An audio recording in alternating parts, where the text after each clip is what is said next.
শিক্ষার্থীবৃন্দ, আশা করি তোমরা ভালোই আছো। আজকে আমি ঈদের আনন্দ উদযাপন এখান থেকে শুরু করবো। তো চলো ক্লাসটা শুরু করা যাক। ঈদের দিন পাড়া প্রতিবেশী, আত্মীয় স্বজন ও বন্ধু বান্ধবের সাথে কুশল বিনিময় করা ও তাদের খোঁজ খবর নেওয়া উচিত। সাহাবীগণ ঈদের শুভেচ্ছা বিনিময়ের সময় বলতেন, তাকাব্বালাহু মিন্না ওয়া মিনকুম, অর্থ আল্লাহ তাআলা আমাদের ও আপনাদের ভালো কাজগুলো কবুল করুন। আমরা ঈদ মুবারক বা ঈদ উল সাঈদ বলেও ঈদের শুভেচ্ছা বিনিময় করতে পারি। আমাদের উচিত ঈদের দিন সামর্থ্য অনুযায়ী উত্তম খাবারের আয়োজন করা, নিজে করে আহার করা, আত্মীয় স্বজন ও পাড়া-প্রতিবেশীদেরকে আপ্যায়ন করা। ঈদের আনন্দ উদযাপনের জন্য শরীয়ত অনুমোদিত খেলাধুলার আয়োজন করতে পারি। ঈদের দিন রাসূলুল্লাহ সাল্লাল্লাহু আলাইহি ওয়াসাল্লাম সাহাবীদেরকে লাঠি খেলা আনন্দ করার কথা হাদিসে বর্ণিত হয়েছে। আনন্দ উদযাপনের পাশাপাশি আমরা আল্লাহর নিকট গুনাহ মাফ চাইবো, কেননা রাসূল পাশে যার গুনাহ মাফ মানে তার মতো হতভাগা আর কেউ নেই। একবার ঈদের দিন আবু হুরায়রা রাদিয়াল্লাহু আনহু উমর ফারুক রাদিয়াল্লাহু আনহুর বাড়িতে গিয়ে দেখলেন হযরত উমর রাদিয়াল্লাহু আনহু দরজা বন্ধ করে কাঁদছেন। আবু হুরায়রা রাদিয়াল্লাহু আনহু জিজ্ঞেস করলেন, হে আমিরুল মুমিনিন, লোকেরা আনন্দ উদযাপন করছে আর আপনি কাঁদছেন। উমর ফারুক রাদিয়াল্লাহু আনহু বললেন, আনন্দিত লোকেরা যদি জানতো তাহলে তারা আনন্দ উদযাপন করতো না।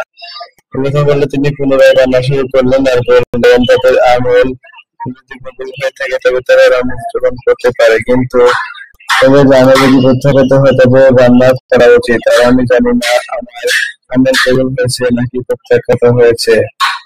তাই ঈদের খুশির অতি আতিশয্যে আল্লাহকে আমরা ভুলে থাকবে না, এমন কাজ করবে না যা আল্লাহ ও তার রাসূল সাল্লাল্লাহু আলাইহি ওয়াসাল্লাম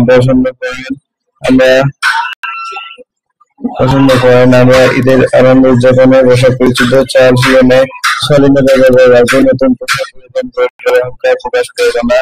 নতুন পোশাক না থাকলে পরিষ্কার পরিচ্ছন্ন কাপড় পরিধান করে আল্লাহর শুকরিয়া আদায় করবো। ঈদের দিন আল্লাহ তাআলার নিকট নিজের পরিবার পরিজন আত্মীয় স্বজনের জন্য দোয়া করবো। আমাদের নিকট যে যারা মৃত্যুবরণ করেছে তাদের কবর জিয়ারত করবো ও যাদের মাগফিরাত কামনা করবো। সর্বোপরি সবই পারস্পরিক হিংসা বিদ্বেষ ও মনোমালিন্য ভুলে প্রকৃত মুসলিম হবো এবং আত্মার বন্ধনে আবদ্ধ হবো। বাড়ি কাজ উল্লেখিত কর্ম পরিকল্পনা তৈরি ক্ষেত্রে তোমরা মা-বাবা ও ধনী ও জ্ঞানসম্পন্ন ব্যক্তি সহায়তা নিতে পারো। ছোট শিখতে চলে যাই।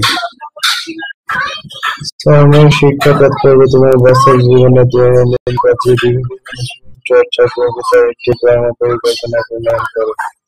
ধর্মের শিক্ষা কিভাবে চর্চা করবে? ভ্রাতৃত্ববোধ, অভিবৃদ্ধিকে সাহায্য করবে। ধৈর্যের শিক্ষা, পদার্থ কষ্ট করে সায়ন পালন করবে।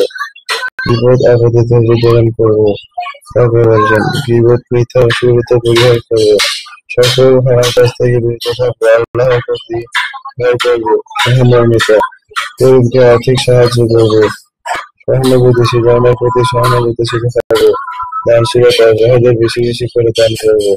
প্রিয় পরিহার, লোক দেখানোর জন্য সায়ন পাওয়া পরিত্যাগ করবে।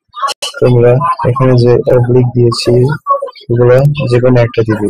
এদের কষ্ট হলো সায়ন পালন করা দিবে, অথবা বিপদ আপদে দুর্বিতরণ করবে, যে কোনো একটা। সবগুলোতে যে কোনো একটা দিবে। সব চর্চা করা হয়েছে কি না তা হ্যাঁ অথবা না দিবে। মন্তব্য টপিক দিবে, তোমাদের চিন্তা করতে হবে না। আজকে ক্লাস পরবর্তীতে আমরা যাকাত এইখান থেকে শুরু করবো। ভিডিওগুলো আপনার নতুন আমার সাথে থাকবে। ধন্যবাদ সবাইকে।